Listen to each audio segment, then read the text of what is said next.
एशियाई खेलों में भारत ने 71वां तमगा जीतकर सबसे ज्यादा तमगा जीतने का अपना साबिका रिकॉर्ड तोड़ा। 2018 में जकार्ता में जीते थे सबसे ज्यादा 70 तमगे। 35 किलोमीटर डबल्स रेस वॉक में जीता कांसे का तमगा। तीरंदाजी में मिला गोल्ड मेडल।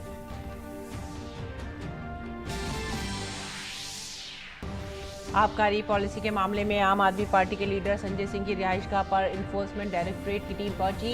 ईडी की संजय सिंह की रिहाइशगाह पर तलाशी जारी।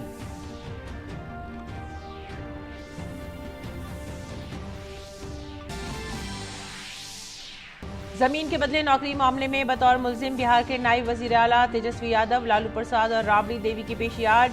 सीबीआई की चार्जशीट पर दिल्ली की राउज एवेन्यू कोर्ट में होगी समाअत।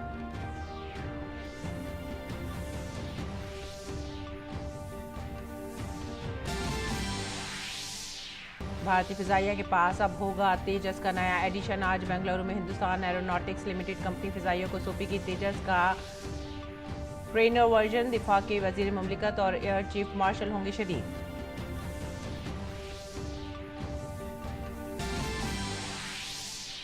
अमरीकी सीनेट की तारीख में पहली मरतबा स्पीकर का ओहदा खाली करने की तजवीज़ मंजूर। ओहदे से बर्खास्त किए गए रिपब्लिकन पार्टी के केविन मकार्थी अब नए स्पीकर का इंतखाब होगा जल्द।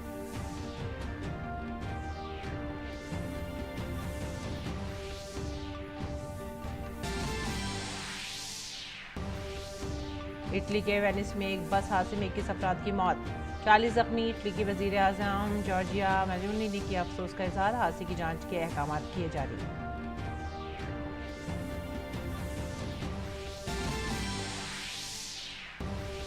बिहार, झारखंड, मगरबी बंगाल, सिक्किम और शिमाली उड़ीसा में तेज बारिश और हवा का इम्कान।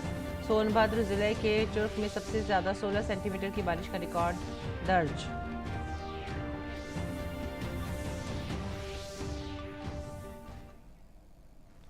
आदाब नाजरीन, उर्दू खबरों में आप सभी का खैर मकदम है। नजर डालते हैं इस वक्त की खास खबरों पर।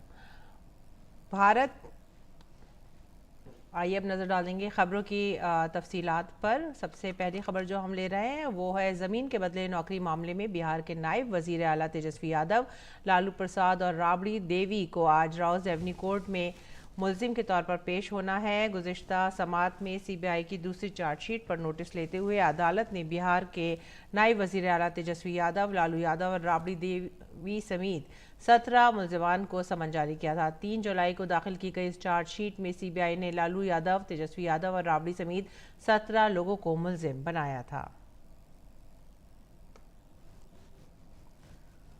और रांची अराजी घोटाले में मनी लॉन्ड्रिंग के तहत तहकीकात कर रही ईडी ने आज झारखंड के वजीर आला हेमंत सोरेन को पूछताछ के लिए बुलाया है। ईडी की तरफ से उन्हें भेजा गया ये 5वां समन है। गुज़िश्ता 4 समन पर वजीर आला पूछताछ के लिए पेश नहीं हुए थे। 5वें समन पर भी वजीर आला के ईडी ऑफिस जाने का इम्कान कम है। सुप्रीम कोर्ट की सलाह पर वजीर आला ने ईडी की कार्रवाई के खिलाफ हाई कोर्ट में अर्जी दायर की है। इसे अभी तक समाअत के लिए फहरिस्त में शामिल नहीं किया गया है। आज उनके वकील हाई कोर्ट में इस मामले की जल्द समाअत की दरख्वास्त करेंगे। ईडी की टीम आज सुबह आम आदमी पार्टी के राज्यसभा रुकन पार्लियामेंट संजय सिंह के घर पहुंची। ये छापेमारी संजय सिंह के दिल्ली वाले घर पर हो रही है।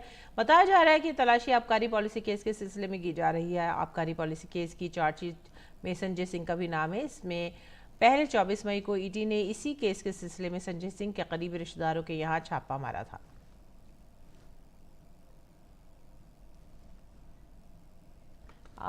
आगे बढ़ते अगली खबर की तरफ। भारत का हल्का जंगी तैयारा तेजस नित नए रिकॉर्ड बना रहा है। तेजस और भारतीय फिजाइया के लिए आज का दिन काफ़ी अहम साबित होने वाला है। आज हमारी फिजाइया को तेजस का एक नया वर्जन मिलने वाला है जो एक ट्रेनर वर्जन होगा।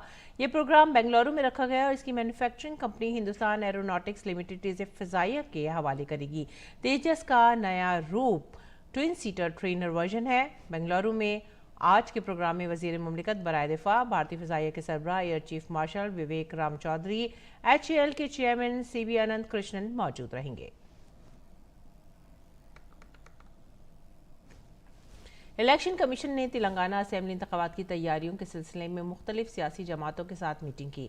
Chief election commissioner Rajiv Kumar की क़यादत में टीम ने सियासी जमातों के मसाइल पर गौर किया। इनमें भारतीय जनता पार्टी, कांग्रेस, भारत राष्ट्र समिति, आम आदमी party, मार्क्सी communist party, Bahujan Samaj party और मजलिस इत्तेहादुल मुस्लिमीन शामिल थे। मीटिंग में इलेक्शन कमिश्नर अनूप चंद्र पांडे और अरुण गोयल के अलावा सीनियर अहदेदारों की एक टीम ने शिरकत की। 6 कौमी जमातों और 4 इलाकाई जमातों के नुमाइंदा वफूद ने इलेक्शन कमीशन से अलग अलग मुलाकात की। कमीशन आज आला इंतजामी और पुलिस हुक्काम से भी मुलाकात करेगा। मध्य प्रदेश से अगली खबर हम ले रहे हैं। एक 3 मंजिला इमारत मुनहदिम हो गई। इमारत मुनहदिम होने की इत्तला मिलते ही राहत और बचाव का काम शुरू कर दिया गया है। म्यूनिसिपल कॉरपोरेशन कमिश्नर अभिषेक गहलोत ने बताया कि उन्हें इत्तला मिली थी कि 2 मजदूर दबे हुए हैं, जिसके बाद राहत और बचाव का काम शुरू किया गया और दोनों मजदूरों को बाहिफाजत बाहर निकाल लिया गया। और आइए बात करते हैं फिल्मों की। हिमालय फिल्म फेस्टिवल का इख्तिताम मंगल को हो गया है। 5 दिन तक जारी रहने वाले इस फेस्टिवल में 13 बेहतरीन फिल्मों की नुमाइश की गई। हिमालयाई फिल्म फेस्टिवल मंगल को इख्तिताम पजीर हुआ। 5 दिन तक जारी रहने वाले इस फेस्टिवल में हिमालयाई रियासतों की 13 बेहतरीन फिल्में दिखाई गईं। गुज़िश्ता रोज़ मुख्तसर फिल्मों के फातिहीन का ऐलान भी किया गया। नौजवान फिल्मसाज सेरिंग लैंजेस्ट की मुख्तसर फिल्म तार ने इस मुकाबले में पहला इनाम हासिल किया और बेहतरीन शॉर्ट फिल्म का अवार्ड हासिल किया। The film is about a mother and daughter and their deep connection between them. This film explores the landscape of Zanskar and the people and the stories of Zanskar as well. I would like to thank the Himalayan Film Festival for organizing such an event where we local filmmakers could display our work, people could see it, appreciate it. It could not have happened otherwise. Film festival के organiser और secretary commissioner Padma आमोंग ने कहा है कि हिमालयाई film festival बेहतरीन फिल्मों को नाजरीन के सामने लाया है और नौजवान टैलेंट को फरोग देना जारी रखेगा। आइडिया यही था कि हम एक नए ब्रीड ऑफ फिल्म मेकर्स को बनाएं, चाहे वो लद्दाख में हो चाहे पूरे हिमालयन रीजन में हो। आप देखिए हिमालयन रीजन से कई यंग फिल्म मेकर्स आए थे, कई लोग हैं जिन्होंने शॉर्ट फिल्म कंपटीशन में पार्टिसिपेट किया और पहली बार फिल्म बनाई है, लेकिन कितनी बेहतरीन फिल्में बनाई थी। तो हिमालयन रीजन में कहानियां सुनाने के लिए बहुत कुछ है और टैलेंट की भी कोई कमी नहीं है। एक प्लेटफॉर्म की जो हमें लगता था कमी है, क्योंकि अभी जैसे उत्तराखंड से जो फिल्में कर रहा है वो कह रहे थे वो चाहेंगे कि उत्तराखंड में भी कुछ ऐसा फेस्टिवल हो। सो आइडिया यही है, मैं चाहूंगी कि मैं हिमालयन स्टेट्स के और यूनियन टेरिटरीज के डिपार्टमेंट से थोड़ा साझा करके कुछ ऐसा स्टार्ट करें कि जहाँ पे ये जो हम लोगों का कोलैबोरेशन रहे, थोड़ा सस्टेन रहे। इख्तितामी तकरीब को रंगारंग मौसीकी से सजाया गया था, जिसमें लद्दाख की खूबसूरत सकाफत की अक्कासी की गई थी। नौजवानों ने इस मौके पर याक डांस किया और लद्दाख के नौजवानों में मकबूल मौसीकी पर रक्स किया। इख्तितामी तकरीब में कई मौज़ज़ीन ने भी शिरकत की और सिनेमा के मारूफ चेहरों ने भी तकरीब की कामयाबी को सराहा। सब फिल्में बहुत अच्छी थी, काफ़ी मुश्किल डिसीजन थे, लेकिन सिलेक्ट करना ही था तो इसलिए करना पड़ा। लेकिन ना सिलेक्ट होने से निराश नहीं होना चाहिए। फिल्म बनाना बहुत ज़्यादा ज़रूरी है, तभी आपको अपनी खामियां, अपनी आपकी जो प्लस पॉइंट्स और माइनस पॉइंट्स हैं जो वो आपके सामने आते रहेंगे, और जब तक नहीं बनाएंगे तब तक वो नहीं समझ में आएगा। ये पहल बहुत अच्छी पहल है और इसको लगातार कंटिन्यू करना चाहिए, दूसरे जगहों पे भी करना चाहिए, दूसरे राज्यों में भी करना चाहिए, क्योंकि नहीं तो सब सेंट्रलाइज हो जाता है, सिनेमा सेंट्रलाइज हो जाता है। बम्बई ही एक जगह बचती है, दिल्ली एक जगह बचती है, उसके अलावा कोई जगह नहीं बचती। तो ये जरूरी है कि आप डिसेंट्रलाइज करें उसको। इस 5 रोज़ा फिल्मी मेले ने सामईन और नौजवान हिदायतकारों को एक नाकाबिले फरामोश तजर्बा दिया है। 5 दिनों तक चले हिमालयन फिल्म फेस्टिवल का आज आखिरी दिन था और 5 दिनों तक दर्शकों के सामने बेहतरीन फिल्में आई, युवा निर्देशकों को अपनी प्रतिभा दिखाने का मंच मिला, तो वहीं लद्दाख की संस्कृति को भी बढ़ावा मिला।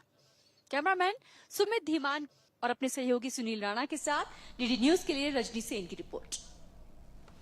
और आगे बढ़ेंगे अगली खबर की तरफ। रिजर्व बैंक ऑफ इंडिया की मॉनेटरी पॉलिसी कमेटी की 3 रोज़ा जायज़ा मीटिंग आज से शुरू होगी। इस मीटिंग के नताइज का ऐलान 6 अक्टूबर को किया जाएगा। फिलहाल रेपो रेट 6.5% पर है, इसलिए नजरें इस पर हैं कि इसमें तब्दीली की जाएगी या इसे जूं का तू रखने का फैसला किया जाएगा। रिजर्व बैंक के गवर्नर शक्तिकांत दास की सदारत में 6 अरकान की एक कमेटी इस मामले को देखेगी। रेपो रेट वो शरह होती है जिस पर RBI बैंकों को कर्ज देता है। रेपो रेट कम होने से कर्ज की EMI कम हो जाती है, जबकि रेपो रेट बढ़ने से EMI बढ़ जाती है। रूस यूक्रेन जंग के दौरान रिजर्व बैंक ने मई 2002 में पॉलिसी रेट बढ़ाना शुरू किया, जो इस साल फरवरी में बढ़कर 6.5% हो गया, लेकिन पिछली 3 मीटिंगों से रेपो रेट को मुस्तहकम रखा गया है। आलमी बैंक ने भारत की इक्तिसादी तरक्की की शरह का तखमीना जारी किया है। आलमी बैंक ने माली साल 2023-24 के लिए भारत की GDP की शरह नमू 6.3% पर बरकरार रखी है और आलमी बैंक ने कहा है कि अहम आलमी चैलेंजों के बावजूद भारत तेजी से तरक्की करने वाले ममालिक में से एक है। इस बीच वज़ीर ख़ारजा डॉक्टर एस जयशंकर ने कल शाम नई दिल्ली में डोमिनिक रिपब्लिक के नायब सदर राकेल पेना रॉड्रिग्स से मुलाकात की।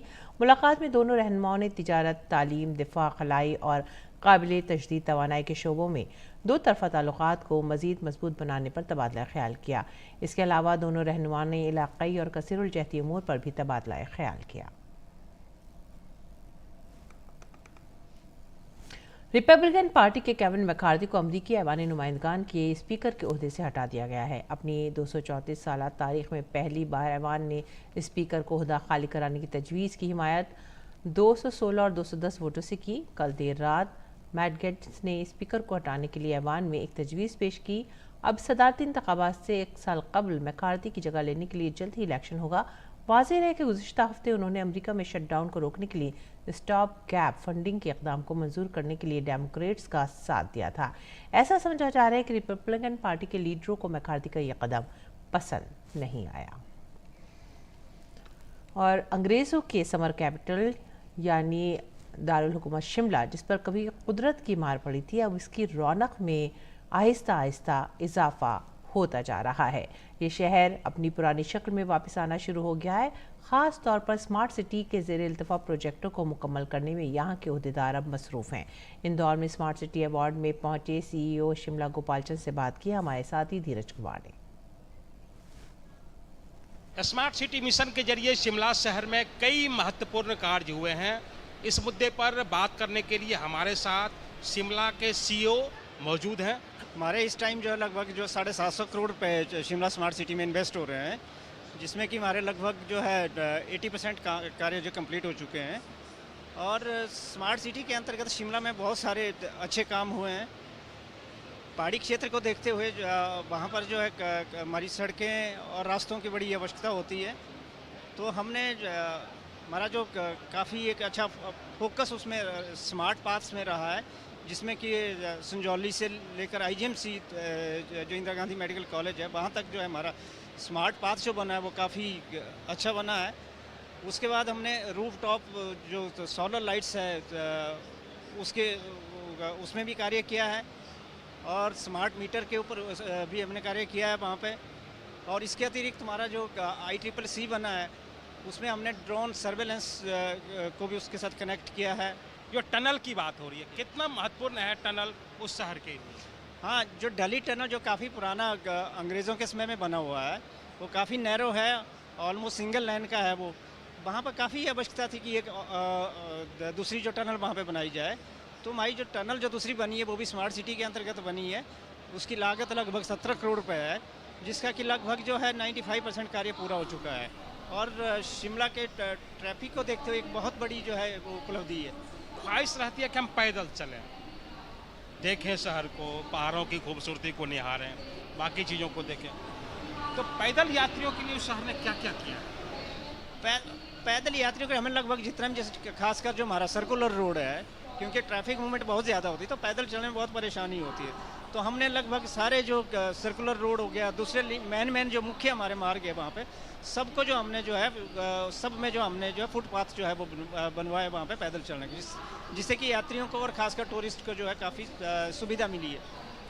तो ये थे हमारे साथ शिमला के CEO गोपाल चंद। हालांकि उस शहर को मौसम की मार झेलनी पड़ी है, काफ़ी जो दुश्वारियाँ झेलनी पड़ी है, उसके बावजूद शिमला शहर में कई महत्वपूर्ण कार्य हुए हैं। कैमरामैन मोहित मिकी के साथ धीरज कुमार, DD न्यूज़। और आइए अब अगली खबर की तरफ रुख करते हैं। इटली के वेनिस में एक बस हादसे में 21 अफराद हलाक हो गए हैं, जबकि 40 अफराद के जख्मी होने की खबर है। इस बस में बड़ी तादाद में सयाह मौजूद थे। मैस्ट्री ज़िले में एक बस ओवरपास से रेलवे लाइनों के करीब गिर गई है। सड़क पर गिरने से कोच में आग लग गई। ताहम अभी तक हादसे की वजूहात के बारे में सही मालूमात नहीं मिल सकी हैं। इस हादसे की जांच के अहकामात दे दिए गए हैं। इटली के वज़ीर आज़म जॉर्जिया मेलोनी ने हादसे पर अफसोस का इजहार किया है।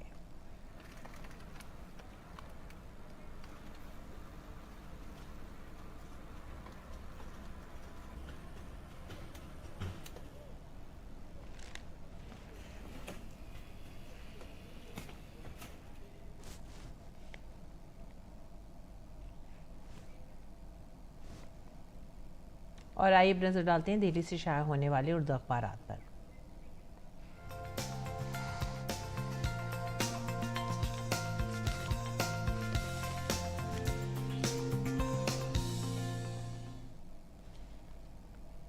नाज़रीन, उर्दू अखबारात के जायजे में जो पहली खबर हम ले रहे हैं वो है रोज़नामा राष्ट्रीय सहारा से, और ये हिंदुस्तान कनाडा के बाहमी ताल्लुकात से मुताल्लिक़ है। हिंदुस्तान ने कनाडा के 41 सिफारतकारों को मुल्क छोड़ने के लिए कहा है। 10 अक्टूबर तक की ये डेडलाइन दी गई है और हिंदुस्तान ने कनाडा से सिफारतकारों को डेडलाइन के मुताबिक मुल्क वापस जाने के लिए हिदायत जारी की हैं। अगर वो इन हिदायत को पर नहीं कायम रहते तो उनसे रियायतें और मराहत वापस ले ली जाएंगी, जो सिफारती ताल्लुकात के पेश नज़र सिफारत खाने के कारकुनान को दी जाती हैं। इससे पहले वज़ारत ख़ारजा ने कहा था कि हमने कनाडा को वाज़ेह तौर पर कह दिया कि दोनों ममालिक में सिफारतकारों की तादाद बराबर होनी चाहिए। कनाडा से जस्टिन ट्रूडो का बयान आया कि हिंदुस्तान के साथ वो ताल्लुकात को बाहिमी इश्तराक से आगे बढ़ाना चाहता है और ये एक मुश्किल वक्त है दोनों मुल्कों का आपस में, और इसकी तरफ से वो तशवीश में है कि किस तरह से ताल्लुकात को दोबारा से बहाली की तरफ लौटाया जाए। अगली खबर जो है वो भी है राष्ट्रीय सहारा से ही, और ये है छत्तीसगढ़ में 27,000 करोड़ रुपए के तरक्याती प्रोजेक्टों का संग बुनियाद रखा। वज़ीर आज़म ने तेलंगाना में मुख्तलिफ तरक्याती प्रोजेक्ट भी कौम के नाम वक्फ किए गए हैं, और जगदलपुर और बस्तर में 27,000 करोड़ रुपए की लागत के मुतअद्दिद तरक्याती प्रोजेक्टों की वजह से आवाम नहायत पुरजोश हैं, क्योंकि इनसे रोज़गार के और तरक्की के नए मौक़े यहाँ पर मुहैया होंगे। अगली खबर का हम रुख करते हैं और ये साबिक़ अमरीकी सदर से मुतालिक है। साबिक़ अमरीकी सदर ट्रंप पर 832 करोड़ रुपए के घोटाले का इल्ज़ाम आयद किया गया है। अगली सुर्खी लेंगे। वर्ल्ड बैंक ने हिंदुस्तान के मालियाती निज़ाम की तारीफ़ की है। ये हिंदुस्तान एक्सप्रेस ने अपनी सुर्खी बनाई है। इक़्तिसादी तरक्की इस साल 6.3% रहने का अंदाज़ा लगाया गया है। हिंदुस्तान एक्सप्रेस की अगली सुर्खी, और हिंदुस्तान दुश्मन की ताकत और टेक्नोलॉजी का मुकाबला करने के लिए पूरी तरह से तैयार है। फ़िज़ाइया के चीफ का ये बयान आया है। हिंदुस्तान दिफाई निज़ाम को लगातार मजबूत कर रहा है और अब तेजस का एक नया ट्रेनर वर्जन भी फ़िज़ाइया के पास मौजूद रहेगा। आज का दिन काफ़ी अहम है फ़िज़ाइया के लिए। फ़िज़ाइया के सरबराह का बयान। अगली खबर की तरफ रुख करेंगे। सहाफ़त से ये खबर, तमाम रियासत, ज़िला और हर गांव तरक्की याफ्ता होगा, तभी भारत का ख्वाब पूरा होगा। वज़ीर आज़म नरेंद्र मोदी का बयान। साथ ही कांग्रेस हिंदुओं और मुल्क के गरीबों को तकसीम करने की साजिश कर रही है। वज़ीर आज़म मोदी ने एक तरफ तरक्की की रफ्तार को बढ़ाने पर जोर दिया तो साथ ही साथ मुल्क में हम आहंगी पर भी तवज्जो मरकूज़ कराई। आगे बढ़ेंगे अगली खबर की तरफ।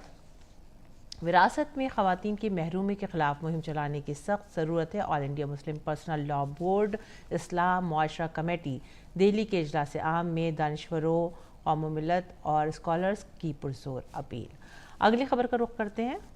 अगली खबर ले रहे हैं और ये जो सुर्खी हमने ली है ये है कांग्रेस हिंदुओं और मुल्क में गरीबों को तकसीम करने की साजिश कर रही है।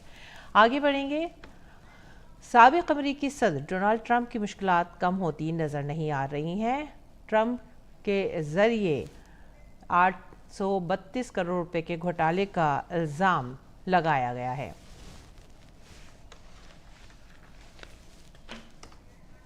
ट्रंप के जरिए एक अदालती मुलाजिम की मजम्मत किए जाने के बाद न्यूयॉर्क की अदालत ने एक जज ने कल ट्रंप के खिलाफ हुक्म इम्तनाई जारी किया है। अदलिया ने हुक्म देते हुए ट्रंप के सिविल कारोबार पर महदूद पाबंदी आयद कर दी है। गवाही के बाद जज आर्थर एंग्रॉन ने हुक्म जारी किया है जो मामले के तमाम फरीक़ैन पर नाफिज होता है। डोनाल्ड ट्रंप ने सोशल मीडिया प्लेटफॉर्म पर जज के चीफ क्लर्क एलिसन ग्रीनफील्ड पर तबसरा किया था। इस मामले से एक रोज़ कबल पीर को ट्रंप गवाही के लिए अदालत में पेश हुए थे। डोमिनिक रिपब्लिक के नायब सदर आज दिल्ली में नायब सदर जमहूरिया जगदीप धनखड़ से मुलाकात करेंगी। रॉड्रिक्स इस वक्त भारत के दौरे पर हैं। आज IIT दिल्ली और डोमिनिक रिपब्लिक के दरमियान कुछ माहिदों पर दस्तखत भी होंगे। इससे कबल गुज़िश्ता रोज़ वज़ीर ख़ारजा डॉक्टर S जयशंकर ने दिल्ली में डोमिनिक जमहूरिया की नायब सदर राकिल पिना रॉड्रिक्स से मुलाकात की थी। मुलाकात में दोनों रहनुमाओं ने कारोबार, तिजारत, तालीम, दिफा, खला और काबिल तशदीद तवानाई के शोबों में दो तरफा रिश्तों को मजीद मजबूत बनाने पर तबादला ख्याल किया था। इसके अलावा दोनों रहनुमाओं ने इलाकाई और कसीर जहती उमूर पर भी बातचीत की। आगे बढ़ेंगे अगले खबर की तरफ। यूक्रेन के सदर व्लादिमीर ज़ेलेंस्की ने शुमाल मशरक़ी हिस्से का दौरा किया और कमांडरों के साथ जंग की सूरत हाल पर तबादला ख्याल किया। अपने खिताब में ज़ेलेंस्की ने कहा कि उन्होंने खार्किव के करीब फौजी कमांडर के साथ इलाके की सिक्योरिटी और बाखमूत के करीब जनूबी हिस्सों में मजीद कार्रवाइयों पर तबादला ख्याल किया है। माली के साथ मुल्क की सरहद के करीब मुसल्लह बागियों के हमले में नाइजीरिया के तकरीबन 29 फौजी हलाक हो गए। इस वाक़े में 2 दीगर फौजी शदीद जख्मी भी हुए हैं। मुल्क में अदम तहफ़्फ़ुज़ के हवाले से तशवीश की फ़िज़ा बरकरार है। नाइजीरिया की वजारत दिफा ने कहा है कि फ़ौजियों को मोटरसाइकिलों पर सवार 100 से ज़्यादा हमलावरों ने निशाना बनाया, जिन्होंने धमाका खेज मवाद और ख़ुदकुश बम्बारों का इस्तेमाल किया। ऐसा उस वक्त हुआ जब वो अस्करियत पसंदों के खिलाफ ऑपरेशन से वापस आ रहे थे।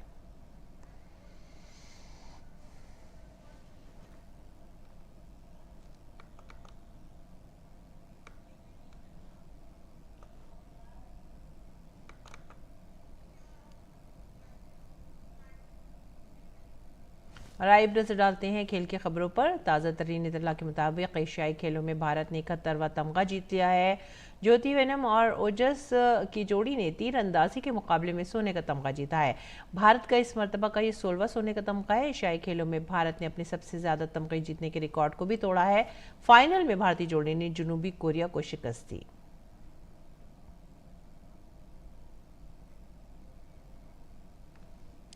फ्रांस ने आर्मीनिया को मुस्तकबिल में असलाह फराम करने पर आमादगी जाहिर की है। फ्रांस ये कदम अपनी सलामती को यकीनी बनाने के लिए कर रहा है। फ्रांस की वजीर ख़ारजा कैथरीन कोलेंट ने आर्मीनिया के दौरे के दौरान कहा है कि फ्रांस आर्मीनिया की इलाकाई सालमियत से पूरी तरह बाखबर है। काबिल ज़िक्र है कि ये किसी मगरबी मुल्क के किसी वजीर का आर्मीनिया का पहला दौरा था। पेरिस पहले आर्मीनिया को 12.5 बिलियन यूरो की माली इमदाद फराहम कर चुका है। फ्रांसीसी आला हुक्काम ने बाकू पर यूरोपीय यूनियन की पाबंदी आयद करने के फैसले की हिमायत की है। और ख़बर मौसम की। महकमा मौसमियात ने अगले 3 दिनों के दौरान बिहार, झारखंड, मगरबी बंगाल, सिक्किम, शुमाली ओडिशा में मूसलाधार बारिश जारी रहने का इम्कान जाहिर किया है। महकमा मौसमियात ने कहा है कि मुल्क के शुमाल मशरक़ी इलाकों में भी आइंदा 4 दिन के दौरान मूसलाधार बारिश होने का अंदेशा है। सोनभद्र ज़िले के चुर्क में सबसे ज़्यादा 16 सेंटीमीटर बारिश रिकॉर्ड की गई है। और आइए अब पेश है मौसम का हाल।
और आपसे इजाज़त लेने से कबल आपको ले चलते हैं ब्राज़ील के रियो डी जेनेरियो में वाक़ क्राइस्ट डी रेडमिड की झलकियों के पास, जहां गुलाबी रंग में इसे रोशन किया गया है।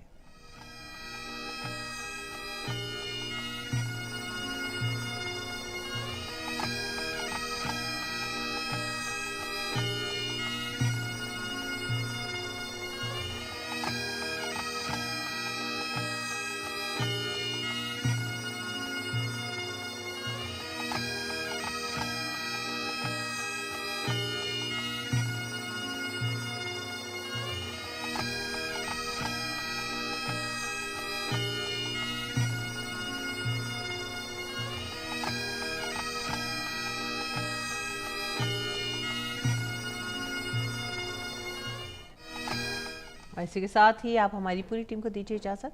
आदाब।